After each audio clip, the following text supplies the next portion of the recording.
kata tidak ada seorang pun yang masuk syurga dengan amalannya. Semua orang masuk syurga dengan rahmat Allah.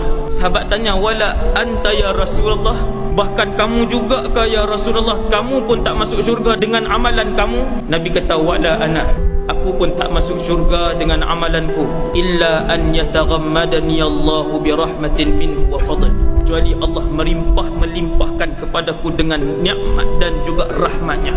Kita nak masuk syurga dengan rahmat Allah, dengan belas ihsan Allah, dengan kasih sayang Allah. Akan tetapi Allah nak sayang, Allah nak kasih, Allah nak limpahkan rahmat itu bila Allah tengok banyak tak buat amal ibadah, banyak tak buat ketaatan kepada Allah, banyak tak buat benda-benda yang Allah redha waktu hidup di muka bumi dulu.